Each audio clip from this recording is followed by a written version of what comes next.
नमस्कार, मैं हूँ राजेश श्रीवास्तव। आप मेरे साथ इस समय सरिता प्रवाह पर जुड़े हुए हैं और इन दिनों उत्तर प्रदेश में सियासी माहौल बहुत तेजी से गरमाया हुआ है, जहाँ राजनीतिक समर में भारतीय जनता पार्टी के साथ समाजवादी पार्टी, कांग्रेस, बसपा, सपा, रालोद सभी दल अपना-अपना पाले में मजबूती से दावा ठोक रहे हैं और ये दावा कर रहे हैं कि उत्तर प्रदेश में 2022 में उनकी ही सरकार बनेगी। तो अगर धरातल पर देखें तो धीरे-धीरे सियासत 2 ध्रुवों पर बढ़ती जा रही है। इन 2 ध्रुवों का मतलब है कि एक तरफ सत्ता पक्ष और दूसरी तरफ विपक्ष। विपक्ष के खेमे की बात करें तो सब अपने-अपने दल का दावा ठोक रहे हैं। कांग्रेस जहां नए तरह की राजनीति को लेकर के यानी महिलाओं को लेकर के आगे बढ़ रही है, तो समाजवादी पार्टी ने छोटे-छोटे कुनबों को लेकर के आगे बढ़ने की बात बनाई है। यानी भानुमति का कुनबा जोड़ा और तरह-तरह का रोड़ा लेकर के वो एक जगह इकट्ठा कर रही है और उनको लग रहा है कि इसी रोड़े के सहारे वह उत्तर प्रदेश में 2022 में सरकार बनाने में कामयाब हो जाएगी। उधर बसपा की बात करें तो बसपा धीरे-धीरे लड़ाई से बाहर होती जा रही है। हालाँकि ये बात सही है कि उसका अपना वोट प्रतिशत है, उसका अपना वोट बैंक है, जिसके सहारे वो दावा कर रही है कि सरकार बना लेगी। जब सरकार बनाने की बात हो तो सियासी दल हैं, उनका दावा हो ठोकना लाज़िम भी है कि सरकार वो बना लेंगे। लेकिन उत्तर प्रदेश में अगर धरातल पर देखें तो धीरे-धीरे सियासत समाजवादी पार्टी और भारतीय जनता पार्टी के बीच में केंद्रित होती जा रही है। यानी कि कहें कि 2 ध्रुवों की लड़ाई होना अब उत्तर प्रदेश से 2022 में तय है। आज हम बात करेंगे समाजवादी पार्टी की, जो मुख्य विपक्षी दल है, जो 2017 तक सरकार में रहा, 2012 से लेकर 2017 तक सरकार में रहा। इसीलिए और बात करें तो उत्तर प्रदेश के बहुत लंबे समय से ये स्थिति है कि उत्तर प्रदेश में कोई राजनीतिक दल रिपीट नहीं करता है। यानी कि एक बार सरकार में आने के बाद दोबारा उसकी सरकार नहीं बनती है। तो ये एक भ्रम भी है, ये एक चीज़ें भी हैं जिसको लेकर के समाजवादी पार्टी थोड़ा उत्साहित है कि उत्तर प्रदेश में ये इतिहास रहा है कि कोई भी दल दोबारा सत्ता में नहीं आता है। इस नाते भी सपा उत्साहित है। दूसरे उसने तरह-तरह की राजनीति अपनाई है। छोटे-छोटे दलों को, रालोद को जोड़ा है, महान दल को जोड़ा हुआ है और तमाम सारे दल उसके समर्थन में धीरे-धीरे उतर रहे हैं। आम आदमी पार्टी भी ये मन बना रही है कि समाजवादी पार्टी उसके साथ 2 बार बातचीत भी हो चुकी है। इन्हीं सब को लेकर के आज हम आपके साथ विस्तृत बातचीत करेंगे। बातचीत थोड़ा लंबी हो सकती है क्योंकि ये एक गहन चर्चा है और हम इस गहन चर्चा के माध्यम से समझेंगे कि आखिर उत्तर प्रदेश में 2022 में समाजवादी पार्टी कितनी मजबूत है। समाजवादी पार्टी का जो माई समीकरण है उस पर भी बात करेंगे। समाजवादी पार्टी 2022 में किन चीजों को लेकर के उतर रही है और आखिर समाजवादी पार्टी को 2022 में सत्ता मिलेगी या फिर वह फिर एक बार सत्ता से चूक जाएगी। जो हमारा एनालिसिस है उसके मुताबिक हम आज बात करेंगे।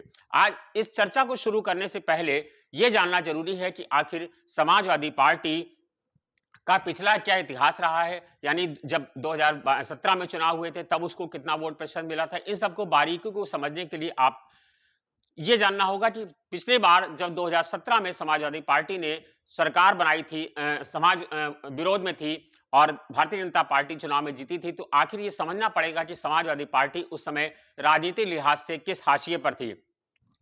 पिछले चुनाव में जब 2017 में चुनाव हुए तो समाजवादी पार्टी ने कांग्रेस के साथ गठबंधन किया था और 2 युवाओं का साथ लेकर के बात आगे बढ़ाई गई थी और सपा और कांग्रेस का गठबंधन हुआ था।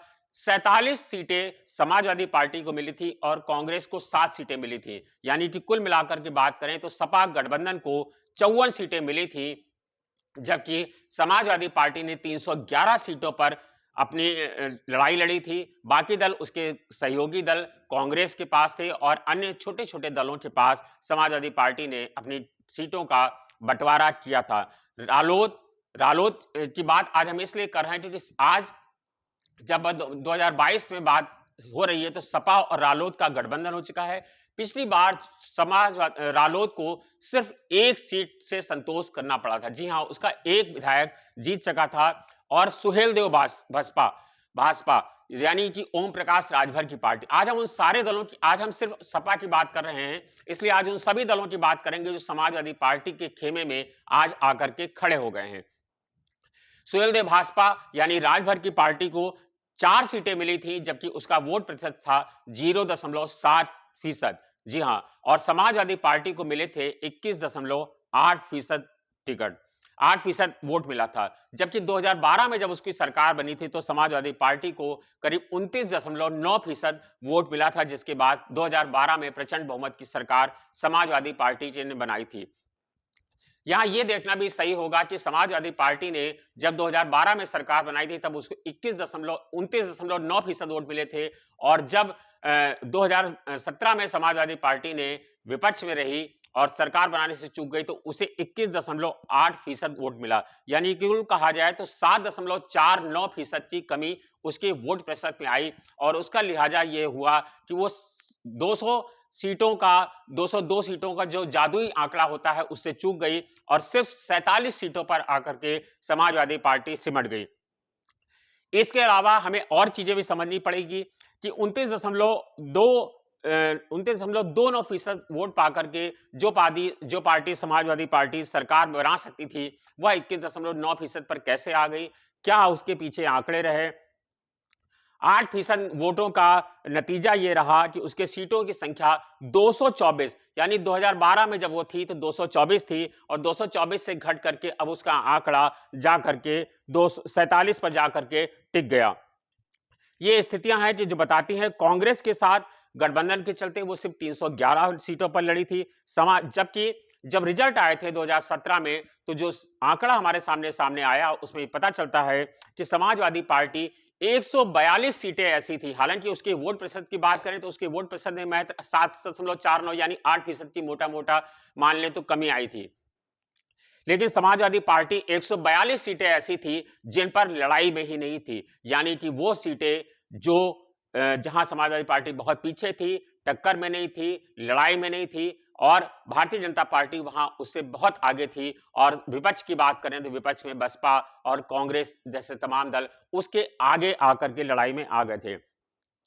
जबकि एक 169 सीटें ऐसी थी जहां पर समाजवादी पार्टी दूसरे नंबर पर रही, यानी कि जो विजयी प्रत्याशी थे उनके साथ टक्कर में थी और दूसरे नंबर पर समाजवादी पार्टी रही। यानी 169 सीटें ऐसी जहां समाजवादी पार्टी दूसरे नंबर पर थी, 142 सीटें ऐसी जहां समाजवादी पार्टी लड़ाई में नहीं थी, 17 सीटें समाजवादी पार्टी के पास ऐसी थी जहां समाजवादी पार्टी के प्रत्याशी 5000 मतों से हारे थे। इस आंकड़े को समझना बहुत जरूरी है क्योंकि 17 सीटें ऐसी थी जहां समाजवादी पार्टी 5000 वोटों से हारी थी। यह सीटें वो थी जहां उनके घर के लोगों ने उन्हें हराया था, यानी कि उनके चाचा की बात करें, शिवपाल सिंह यादव की बात करें। पिछली बार भी समाजवादी पार्टी के साथ शिवपाल की प्रगतिशील समाजवादी पार्टी प्रसपा की गठबंधन की बात चलती रही और ये कहा जाता रहा कि वो जो है दोनों दलों में बातचीत चल रही है, दोनों को मुलायम सिंह बना रहे हैं, दोनों के बीच गठबंधन हो जाएगा। लेकिन चुनाव हो गया और इस बार की तरह पिछली बार भी लगातार चर्चाएं होती रही, लेकिन दोनों दलों में गठबंधन नहीं हो पाया और समाजवादी पार्टी के प्रत्याशी को हराने का काम शिवपाल यादव ने किया। इसके अलावा 25 सीटें ऐसी थी जहां पर समाजवादी पार्टी के प्रत्याशियों को 50,000 वोटों का नुकसान हुआ, जिसके चलते वो सीटें खो बैठे। यानी कि 25 सीटें 50,000 वोटों से समाजवादी पार्टी ने हारी थी, जबकि 27 सीटें ऐसी थी जहां पर समाजवादी पार्टी ने 50,000 वोटों से अधिक से चुनाव हार गए थे समाजवादी पार्टी के प्रत्याशी। जबकि नोएडा सीट एक ऐसी थी जहां पर उनका मुकाबला भाजपा के सुनील चौधरी से था जहां पर वो 1 लाख से अधिक वोटों से हार गए थे। यानी कि समाजवादी पार्टी 1 लाख से अधिक वोटों से हारी थी। नोएडा पर भाजपा के सुनील चौधरी भाजपा के पंकज सिंह थे और समाजवादी पार्टी के सुनील चौधरी थे। भाजपा को अब मैंने आपको वो चीजें बताई जो पिछले बार का आंकड़ा था। ये वो आंकड़ा था जो समझने की एक इबारत देता है कि आखिर 2022 में क्या रहेगा, 2012 में क्या आंकड़ा था, 2017 के आंकड़े हमने आपको विस्तार से बताए और उन चीजों को बताया जिससे समझना पड़ेगा कि आखिर आज समाजवादी पार्टी कहां खड़ी है। आज समाजवादी पार्टी ने भारतीय जनता पार्टी को चुनौती देने के लिए जिन कुनबों को जोड़ा है उनमें बात करें तो बसपा के पूर्व प्रदेश अध्यक्ष रामचंद्र राजभर हैं, पूर्व विधानमंडल के प्रत्याशी और बसपा के कद्दावर नेता लालजी वर्मा हैं। इसके अलावा मायावती के करीब 1 दर्जन से अधिक नेता ऐसा हैं जिन्होंने मायावती को छोड़ करके और अब समाजवादी पार्टी की यानी साइकिल की सवारी कर ली है। दलों के रूप में बात करें तो आम आदमी की पार्टी राज्यसभा सांसद संजय सिंह भी समाजवादी पार्टी के नेता अखिलेश यादव से 2 बार मुलाकात कर चुके हैं और ये माना जा रहा है कि शायद अगर दोनों दलों में गठबंधन ना भी हो पाया तो एक फ्रंट फाइटिंग होगी, यानी कि दोनों जो है सामंजस्य से लड़ाई लड़ेंगे और हो सकता है कि चुनाव के बाद दोनों का अगर कुछ सीटों की कमी होगी तो दोनों दल एक साथ खड़े नजर आ जाएंगे। पश्चिमी उत्तर प्रदेश रुहेलखंड प्रभाव रखने वाला जहां पर हालांकि इसका वोट प्रतिशत देखें तो इसका 0.23% भी नहीं है महान दल का वोट प्रतिशत, जो पिछले चुनाव में भी लड़ी थी। और इस बार महान दल का सिर्फ अगर देखें तो उसका थोड़ा बहुत दायरा जो है वो पश्चिमी उत्तर प्रदेश और रुहेलखंड में है। इसके अलावा बाकी कहीं महान दल नहीं आता है। पश्चिमी उत्तर प्रदेश के जाटलैंड में पैठ बनाने वाला जयंत चौधरी का रालोद, उसे 0.67% वोट पिछली बार मिला था। इस बार जो है ओम प्रकाश राजभर की पार्टी सुहेलदेव भाजपा का जिक्र करने से पहले मैं आपको एक चीज और बताना चाहूंगा कि सुहेलदेव राजभर की जो पार्टी है अखिलेश के साथ आज जरूर खड़ी हो गई है, लेकिन उसको एक खासा नुकसान हुआ है। अभी 2 दिन पहले चुनाव आयोग ने उसका चुनाव चिन्ह कब प्लेट छीन लिया है और अब उसके प्रत्याशी निर्दलीय प्रत्याशी के तौर पर लड़ेंगे। अलग अलग जगहों पर अलग अलग चिन्ह के लिए अप्लाई करेंगे और जो चिन्ह उन्हें चुनाव आयोग देगा उससे लड़ेंगे। चुनाव चिन्ह का एक बहुत अहम किरदार होता है और चुनाव चिन्ह होने से राजनीतिक दलों को एक पहचान मिलती है, लेकिन पिछले 2 चुनावों से उन्हें 1% वोट भी नहीं मिला है और उनके प्रत्याशियों की स्थिति बहुत खराब रही, जिसके बाद चुनाव आयोग ने उनका जो चुनाव था, चुनाव चिन्ह छीन लिया और उन्हें जो एक दल की मान्यता थी और वो अब एक राजनीतिक दल के रूप में नहीं रह गए हैं, उनके प्रत्याशी निर्दलीय के रूप में लड़ेंगे। तो माना जा रहा है कि 2022 के चुनावी समर में जाने से पहले भारतीय राजभर की पार्टी को खासा नुकसान हुआ है। इसी तरह से बात करें तो डॉक्टर संजय सिंह की पार्टी, जनवादी सोशलिस्ट पार्टी, रघुराज प्रताप सिंह की राजा भैया की जनसत्ता दल निष्ठ, कृष्णा पटेल की अपना दल यानी कमेरावादी, पॉलिटिकल जस्टिस पार्टी के राजेश सिद्धार्थ, लेबरस पार्टी के राम प्रकाश राजभर, अखिल भारतीय किसान संघ के रामराज सिंह पटेल जैसे तमाम नेता हैं जो अखिलेश यादव के साथ जुड़ करके और अखिलेश यादव के दावे को मजबूत बनाने के लिए अहम किरदार निभा रहे हैं और इन्हीं लोगों के सहारे अखिलेश आगे बढ़ रहे हैं और उनका मानना है कि अगर ये सारे दल साथ में खड़े हो गए हैं तो अब 2022 का चुनावी समर तेज है। चुनावी समर में वो उनकी स्थिति बहुत मजबूत है और वो सरकार बनाने की स्थिति में होंगे। राष्ट्रीय जनता दल के अध्यक्ष तेजस्वी यादव ने भी उत्तर प्रदेश की समाजवादी पार्टी और उनके नेता अखिलेश यादव को बिना शर्त समर्थन देने की अपील की है, यानी उनका जनता दल तेजस्वी यादव का उनके साथ खड़ा होगा। वो अपने प्रत्याशी नहीं उतारेगा, जहां जहां समाजवादी पार्टी के प्रत्याशी होंगे वहां वहां उनका दल अखिलेश यादव की बात करेगा, उनके प्रत्याशियों को आगे बढ़ाने की बात करेगा। अब जब इन सहयोगी दलों की बात हो गई है तो आज एक बहुत जरूरी बात छूट जा रही है, जो है शिवपाल यादव की। शिवपाल यादव बेहद अहम किरदार हैं, हालांकि वह अखिलेश यादव के घर के हैं, लेकिन अगर शिवपाल यादव की बात नहीं करेंगे तो समाजवादी पार्टी का बात करना थोड़ा सा कम रह जाएगा, क्योंकि शिवपाल यादव ही वो हैं, कहा जाता है कि घर का भेदी लंका ढाए, यानी शिवपाल यादव जब समाजवादी पार्टी के साथ होते हैं तो शिवपाल यादव वो किरदार हैं, भले ही आपको देखने में लगे कि वो 1 सीट जीत रहे हैं, 2 सीट जीत रहे हैं, भले वो सीटें ना जीते, लेकिन वो बहुत सारे ऐसे दल प्रत्याशी हैं जिनको हराने का काम करते हैं। मैं जो आपको पीछे बात कर रहा था कि 17 सीटें ऐसी थी जहां पर समाजवादी पार्टी ने 5000 वोटों से हारे थे। ऐसी जगहों पर कई सीटें ऐसी हैं जहां पर शिवपाल यादव को समाजवादी पार्टी के लोग सपोर्ट करते हैं। शिवपाल यादव का एक कद है, शिवपाल यादव समाजवादी पार्टी के पुराने नेताओं में हैं और उन नेताओं में हैं जिन्होंने समाजवादी पार्टी की जब उसकी नींव रखी गई थी उसमें शामिल थे और इस नाते आज भी पुराने लोग शिवपाल को सपोर्ट करते हैं। उनको वोट प्रतिशत भले ही ज्यादा ना मिले, लेकिन जो भी वोट मिलता है वो समाजवादी पार्टी का ही होता है और ऐसे में समाजवादी पार्टी का प्रत्याशी कमजोर होता है। इसके अलावा एक इसीलिए शिवपाल यादव की बात करना बहुत जरूरी है। शिवपाल यादव राजनीति का एजेंडा लेकर घूम रहे हैं, सफाई से लेकर अखिलेश तक, सफाई से लेकर लखनऊ तक अखिलेश का संदेशा आने की भनक तलाश की जा रही है। अखिलेश के करीबी समाजवादी पार्टी के नेता कहते हैं कि अगर शिवपाल यादव आ जाएं तो अच्छा होगा। अखिलेश का कहना है कि चाचा का पूरा सम्मान होगा। शिवपाल यादव का कहा जाए तो शिवपाल यादव कहते हैं कि हम आएंगे, समाजवादी पार्टी में विलय होगा, दोनों लोग मिल करके भारतीय जनता पार्टी, लेकिन दोनों ओर से सिर्फ बातचीत चल रही है। बातचीत के अलावा कहीं कुछ ऐसा नजर नहीं आ रहा जिसके चलते लगे कि हाँ, दोनों दलों में गठबंधन हो जाएगा। हालांकि कहा जा रहा है कि दिसंबर जनवरी तक पारा, जैसे जैसे सर्दियां बढ़ेंगी, दोनों ओर से नाराजगी का पारा पिघलेगा और दोनों दलों में गठबंधन होगा और या दोनों में विलय हो जाएगा, जिसके चलते अखिलेश यादव के साथ उनके चाचा आकर के खड़े हो जाएंगे। शिवपाल की बात करें तो शिवपाल की पार्टी की जसवंत नगर की सीट और एक दो सीट की और स्थिति है, यानी कि खास बता दें तो 4-5 उम्मीदवार ऐसे हैं जो उनके साथ आकर के लड़ाई को मजबूत बना सकते हैं। इसके अलावा शिवपाल यादव अगर आ जाते हैं और अगर शिवपाल यादव आते हैं तो समाजवादी पार्टी की निश्चित रूप से बेहद मजबूत होगी। इसके अलावा आपको आज एक बहुत गंभीर विषय है जो छूट रहा है, वह यह है कि समाजवादी पार्टी ने इस बार जो पिछले कई दलों से लंबे समय से आप देख रहे होंगे समाजवादी पार्टी के साथ कोई ना कोई रोज ना रोज समाजवादी पार्टी की सदस्यता लेता है, यानी कि ऐसे लोग जो बसपा से आ रहे हैं, कांग्रेस से आ रहे हैं, भाजपा से आ रहे हैं या अन्य दलों से आ रहे हैं और वो जो है टिकट का दावा, क्योंकि उनको लगता है कि 2022 में समाजवादी पार्टी की स्थिति मजबूत होगी, इसीलिए वो अपने दलों को छोड़ के समाजवादी पार्टी में आ रहे हैं। और जब ये समाजवादी पार्टी में आ रहे हैं तो इस उम्मीद से आ रहे हैं कि 2022 में उन्हीं की सरकार बनेगी और 2022 में जब सरकार बनेगी तो स्थिति ये होगी कि 2022 की जो सरकार होगी वो समाजवादी पार्टी के प्रत्याशी लोग चाहेंगे कि उनको टिकट मिले और जब टिकट की बात होगी तो वो दल उन जगहों से टिकट का दावा ठोकेंगे और समाजवादी पार्टी की मजबूरी होगी कि वो उन लोगों को टिकट दे,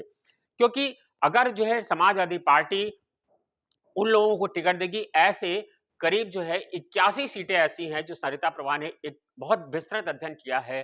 चूंकि हम ऑपरेशन सपा कर रहे हैं तो हमें एक ही चीज पे ध्यान रखना होगा, 81 सीटें ऐसी हैं जहां पर दूसरे दलों से आए लोगों को समाजवादी पार्टी में मजबूत प्रत्याशी बताया जा रहा है और यानी कि ये वो कहें कि जब टिकट का बंटवारा होगा तो उन्हीं लोगों के सिरमौर ये टिकट समाजवादी पार्टी की लगेगी। ये वो सीटें हैं जहां पिछले 5 सालों से समाजवादी पार्टी के लाल टोपी पहने प्रत्याशी, लाल टोपी पहने कार्यकर्ता लाठी खा रहे हैं, जेल जा रहे हैं, मुकदमे झेल रहे हैं क्योंकि वो सरकार से लड़ रहे हैं। उनको ये उम्मीद थी कि जब 2022 में सरकार आएगी तो उन्हें टिकट मिलेगा और वो विधायक बनेंगे। लेकिन अब जब वहां दूसरे दलों के लोगों को टिकट दिया जा रहा है तो वहां पर ये प्रत्याशी सपा को हराने का काम करेंगे, यानी कि ये कहा जाए तो सपा ही करीब 81 सीटें ऐसी हैं जहां पर सपा हराने का काम करेगी। यह एक बहुत मजबूत बिंदु है जिस पर शायद अभी नजर नहीं गई है कुछ मीडिया संस्थानों की, लेकिन ये बहुत इंपॉर्टेंट है। दूसरी बात करें, पिछले 3 चुनाव में अखिलेश यादव ने, आपने देखा होगा कि अखिलेश यादव हर चुनाव में एक नया प्रयोग करते हैं। 2012 में जब उन्होंने समाजवादी पार्टी की एकजुटता, युवा शक्ति के चुनाव के बिंदु पर ध्यान दिया था। 7 से 12 का जब चुनाव था तो उनके दौरान उनको मुख्यमंत्री मायावती के नाराजगी और मुख्यमंत्री मायावती की सरकार की कार्यशैली ने उनको जीत दिला दी थी। हालांकि तब जब 2012 में जब उन्होंने सरकार हासिल की थी, मुख्यमंत्री बने थे, तो वो कहीं परिप्रेक्ष्य में नहीं थे, वो सपा के प्रदेश अध्यक्ष जरूर थे, लेकिन किसी ने ये नहीं जाना था कि अखिलेश यादव मुख्यमंत्री बनेगी। अखिलेश यादव मुख्य सरकार चुनाव जीतने के बाद अचानक परिप्रेक्ष्य में आए और अखिलेश यादव को बाई चांस मुख्यमंत्री का पद मिला, यानी और वो दौर था जब बसपा से लोग जो निराश थे उन्होंने समाजवादी पार्टी को वोट दिया था। जब 2012 में समाजवादी पार्टी को 224 सीटें मिली, 29.13% वोट मिला। मुलायम सिंह ने अखिलेश यादव को राजनीतिक उत्तराधिकार देते हुए मुख्यमंत्री बना दिया। बाद में अखिलेश ने अपने पिता को, अपने चाचा को, अपने सारे लोगों को किनारे करके उन्हें किनारे कर दिया। ये राहुल गांधी की खाट पंचायत की कोशिशों को देखते हुए चुनाव प्रचार के रणनीतिकार प्रशांत किशोर ने और प्रियंका गांधी, उनके कार्यालय सहायक धीरज श्रीवास्तव, इन सब लोगों ने अखिलेश से मुलाकात की और जब 2017 का चुनाव आया तो कांग्रेस के साथ अखिलेश यादव का गठबंधन हो गया, लेकिन सीटें मिली केवल 47 और वोट प्रतिशत था 21.82%। ये वो समय था जब सपा के अंदरूनी झगड़े, सरकार विरोधी लहर, कांग्रेस द्वारा खड़ा गया राजनीतिक अभियान और प्रधानमंत्री मोदी की आभा मंडल के आगे अमित शाह की छोटे दलों को जोड़ने की कवायद, ये सब ऐसी थी जो अखिलेश यादव की इंजीनियरिंग को फेल कर गई और दो युवाओं का साथ फेल हो गया और दो युवाओं का साथ मिल करके भी समाजवादी पार्टी और कांग्रेस सिर्फ 54 सीटों पर सिमट गए और भारी बहुमत के साथ भारतीय जनता पार्टी ने सरकार बना ली। राजनीतिक फायदा होने के बजाय समाजवादी पार्टी को कम सीटें मिली। यहां तक स्थिति ये रही कि उनकी पत्नी डिम्पल यादव भी चुनाव हार गई। मायावती बसपा ने भी इसे अपनी राजनीति भूल मानी। पार्टी के रणनीतिकारों को माने तो ये एक निष्कर्ष निकला है कि ये जो अखिलेश यादव ने जो एक नई इंजीनियरिंग बनाई थी, वो इंजीनियरिंग फेल हुई, जिसके चलते कहा गया। अब जब 2022 का चुनाव है तो अखिलेश यादव ने कहा कि वो किसी बड़े दल से गठबंधन नहीं करेंगे। इस बार उन्होंने कांग्रेस को भी किनारे किया, बसपा को भी किनारे किया। उन्होंने छोटे छोटे दलों को जोड़ने का काम किया है। यानी ये कहा जाए तो अखिलेश यादव ने नई तरह की सोशल इंजीनियरिंग की है और इस बार उन्होंने राज्य की राजनीतिक पार्टी बजाय छोटे छोटे क्षेत्रीय दलों, छोटे संगठनों के साथ मेल मिलाप किया है।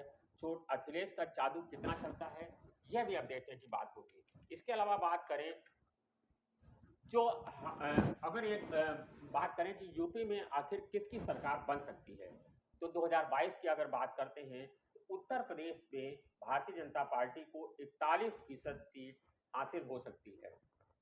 यानी कि अगर जो है अगर 2022 के चुनाव की बात करें तो एक अनुमान जो हमने अध्ययन किया है उसके मुताबिक आपको बता रहे हैं कि भाजपा को करीब 41% वोट हासिल हो सकता है, जबकि समाजवादी पार्टी के खाते में 32% वोट हासिल होने की उम्मीद है।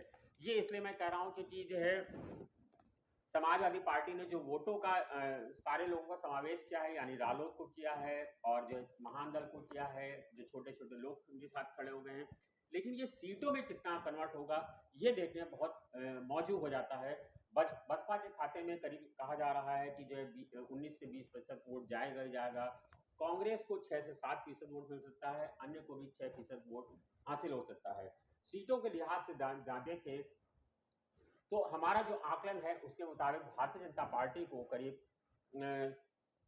241 सीटों के आसपास 241 से 249 सीटें हासिल होती है। भारतीय जनता पार्टी को इस बार सीटों का खासा नुकसान हो रहा है, लेकिन आज हम भारतीय जनता पार्टी की बात नहीं कर रहे हैं, आज हम बात कर रहे हैं समाजवादी पार्टी को। हमारे मुताबिक समाजवादी पार्टी की साइकिल बहुत दम लगा के दौड़ेगी तो उसका 138 सीटें आते आते या अगर अधिक से जोड़ लें तो 150 सीटें आते आते उसकी साइकिल रुक जाएगी, उसके आगे बढ़ने की उम्मीद नहीं नजर आ रही है। बुंदेलखंड क्षेत्रों की बात करें, बुंदेलखंड क्षेत्र में 19 सीटें हैं, जिसमें भारतीय जनता पार्टी को 15 से 17 सीटें मिलने का अनुमान है। सपा को वहां 2 से 3 सीटों पर संतोष करना पड़ सकता है, जबकि कांग्रेस को 1-2 सीटें मिल सकती हैं, बसपा को 2 से 5 सीटें मिल सकती हैं। दोआब क्षेत्र में भाजपा को कुल 71 में से 37 से 40 सीटों पर कब्जा करने का माना। समाजवादी पार्टी को वहां भी 26 से 28 सीटें मिल सकती हैं। पूर्वांचल की 92 सीटों में से सपा को 31 से 35 सीटें मिलने का अनुमान है। पश्चिमी उत्तर प्रदेश में सपा को 21 से 24 सीटें मिलने का अनुमान है। बसपा को अवध की 101 सीटों पर सपा और बसपा के बीच मुकाबला रहेगा, लेकिन सपा को 23 से 26 सीटें मिल सकती हैं। इसी तरह से आप देखें, अब जो आंकड़े हैं वो मैंने आपको बताया। अब एक और बिंदु है जो हमसे छूट रहा है, वो भी मैं आपको उस पर भी जिक्र करना चाहूँ। बात हो रही है समाजवादी पार्टी के मूल समीकरण, जिसका जिक्र इस बार नहीं हो रहा है। जिक्र तो दूर, आप आश्चर्यचकित होंगे कि इस बार समाजवादी पार्टी अपने मूल वोट बैंक यानी कि माई समीकरण मुस्लिम यादव की बात भी नहीं कर रही है। लेकिन हमें ध्यान रखना होगा क्योंकि समाजवादी पार्टी का जो मूल वोट बैंक है वह जो है मूल वोट बैंक है यादव और मुस्लिम का। यादव और मुस्लिम की बात करें तो यादव वो समुदाय है जो ब्राह्मण ठाकुर राजनीतिक नेतृत्व को यूपी की सत्ता से ना सिर्फ बेदखल करता है, बल्कि मंडल कमीशन के बाद अगर मायावती को छोड़ दें तो सबसे बड़ी आबादी वाले राज्य की सत्ता में लगातार यादव सत्ता में रहे हैं। 2014 में मोदी की आंधी आई और यूपी की यादव मुलायम सिंह के परिवार के कुछ सांसदों तक सिमट गई। 2017 की बात करें तो 2017 का चुनाव इनके लिए खासा बुरा नतीजा लेकर के आया। 2012 में 224 सीटें जीतने वाली सपा सिर्फ 47 सीटों पर सिमट गई थी, जबकि 47 सीटें जीतने वाली भाजपा 324 सीटें जीतने में कामयाब रही थी। आखिर किसके हिस्से में आखिर यादव कहाँ गया और क्या ये यादव भारतीय जनता पार्टी के साथ खड़ा हुआ, क्या मुस्लिम भारतीय जनता पार्टी के साथ खड़ा हुआ, ये चर्चा आज बहुत जरूरी है, क्योंकि आज जब हम समाजवादी पार्टी की बात करते हैं तो इस वर्ग को नहीं छोड़ सकते हैं। यही वर्ग है जो समाजवादी पार्टी के साथ बहुत मजबूती से खड़ा है, लेकिन हमें इस यादव और मुस्लिम के बारे में भी बात करना बहुत जरूरी है। यूपी की ओबीसी जातियों में अगर देखें तो यूपी में यादवों की हिस्सेदारी करीब 20% है। जी हाँ, ओबीसी के अंदर यादवों की आबादी सबसे अधिक 20% है। यूपी की कुल आबादी में करीब 9% यादव इतने गोलबंद हैं कि मंडल से पहले उसके बाद राजनीति के दोनों कालखंडों की बात करें तो उनका असर सबसे ज्यादा रहा है। यूपी में 5 बार यादव मुख्यमंत्री रहे हैं। छोटी बड़ी 5000 से अधिक जातियों वाले ओबीसी में सबसे ज्यादा राजनीतिक चेतना की बात करें, सबसे ज्यादा मुखरता की बात करें, सबसे ज्यादा प्रमुखता की बात करें तो यादव समुदाय के पास सबसे ज्यादा प्रमुख है। इसका वर्ग पढ़ा लिखा भी है, इसका वर्ग आर्थिक रूप से बेहद समृद्ध है और आर्थिक रूप से समृद्ध बनाने का काम इसको समाजवादी पार्टी के कद्दावर नेता मुलायम सिंह को जाता है। इसीलिए यूपी जैसे राज्य जहां आजादी के बाद से लगातार सवर्ण ही सीएम बनते आ रहे थे, 1977 में की बात करें तो वहां राम नरेश यादव के हाथ सत्ता की बागडोर लगी। और सिर्फ यूपी की बात क्यों करें, हरियाणा में राव बीरेंद्र सिंह मुख्यमंत्री बन गए। पड़ोसी देश नेपाल में भी यादव ने पकड़ बनाई। नेपाली कांग्रेस के नेता रामवरण यादव वहां के राष्ट्रपति रहे। उपेंद्र यादव वहां डिप्टी प्राइम मिनिस्टर हैं। तो लेकिन अगर आज हम यूपी की बात, यानी कि यादव हर जगह समृद्ध है, लेकिन अगर यूपी की बात करें तो यूपी में अखिलेश यादव के साथ यादवों की पॉलिटिक्स जुड़ी हुई है और बिहार में मुलायम सिंह यादव उनके परिवार से ही हैं, जबकि बिहार में लालू प्रसाद यादव हैं उनके परिवार से जुड़ी हुई है। इस तरह से अगर कहा जाए तो पिछड़ी जातियों के मुकाबले यादवों का विकास बहुत तेजी से हुआ है और यही वो चोर दरवाजा है जिसकी चाबी 2017 में भारतीय जनता पार्टी के हाथ लग गई। कहा जाता था कि यादव कभी भारतीय जनता पार्टी के साथ नहीं जुड़ेगा, लेकिन बीजेपी ने यादवों को छोड़ अपना फोकस उन जातियों पर किया जिन्हें इन दोनों नेताओं ने उपेक्षित कर दिया था, यानी ओबीसी का वो वर्ग जो गैर यादव था। और इस क्रम में उसके साथ यादव भी लगे गए। गैर यादव ओबीसी के साथ इस वोट बैंक में सेंध लगना शुरू हुई और इसका परिणाम ये हुआ कि यादव भी जाकर के भारतीय जनता पार्टी के साथ काफी बड़ी संख्या में खड़े हो गए। 2012 का लोकसभा चुनाव और 2017 का लोकसभा चुनाव अगर आप देखेंगे तो पाएंगे विश्लेषकों के मुताबिक यादव का वोट बैंक का एक हिस्सा सपा से बीजेपी में शिफ्ट हो गया। इसीलिए इसको समेटने के लिए भारतीय जनता पार्टी ने भूपेंद्र यादव को महासचिव पद की जिम्मेदारी दी। केंद्र में 2 यादवों को मंत्री बनाया, राम कपाल को ग्रामीण विकास मंत्री और हंसराज अय्यर को गृह विभाग में राज्य मंत्री का दर्जा दिया है। इसलिए इस यादव को आप ये मत मान के चलिए कि वो समाजवादी पार्टी का है तो पूरी तरह से समाजवादी पार्टी का है। पिछले विधानसभा चुनाव में देखा गया कि बड़ी संख्या में यादवों ने भी भारतीय जनता पार्टी के साथ आकर के साथ दिया और उसको वोट भी दिया। MY समीकरण का मतलब मुस्लिम वोट है। ये मुलायम सिंह का सियासी गणित का फार्मूला था। कैसे खड़ा हुआ आखिर MY का फार्मूला, ये बड़ा चिंतन का विषय है। हम इसको भी आपको बारीकी समझाने की कोशिश करते हैं। 1987 का वो दौर था जब राजीव गांधी की सरकार थी।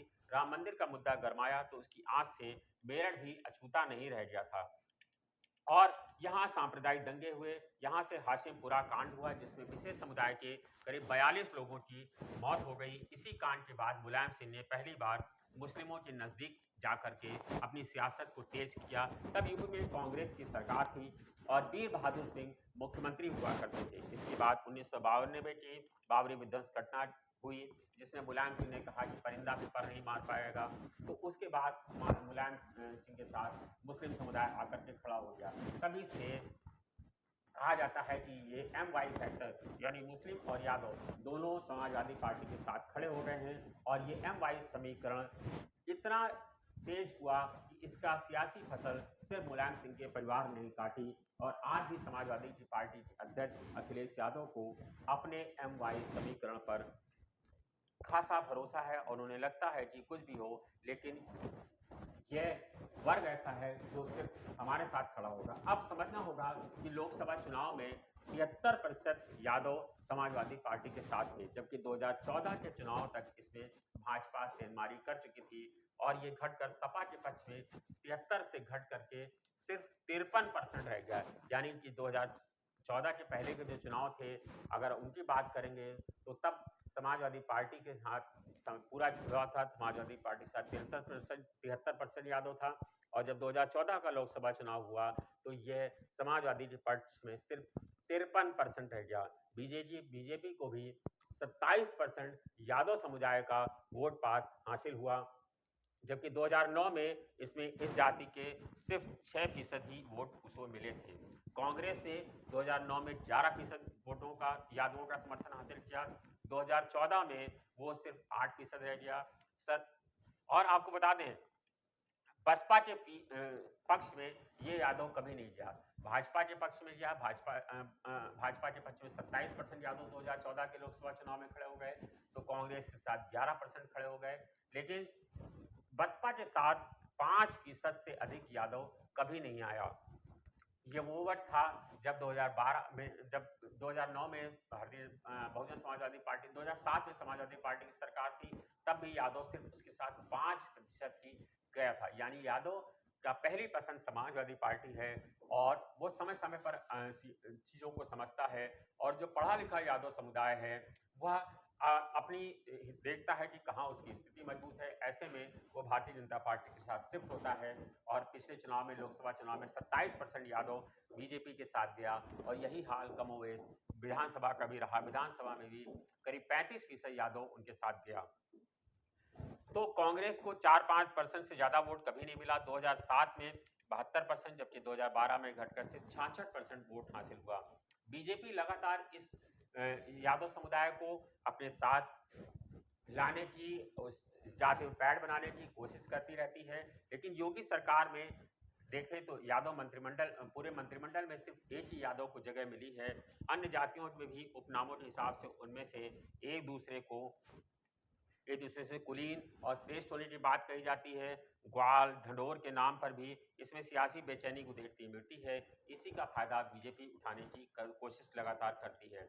मुलायम सिंह के यादव से पहले भी यादव राजनीतिक रूप से जागरूक थे, लेकिन उनके आने के बाद यादव एक साथ गोलबंद हुआ। इसीलिए बीजेपी चाहती है कि अब उनका जो है वहां से मोहभंग हो और भारतीय जनता पार्टी के साथ आकर के यादव समुदाय खड़े हो जाएं।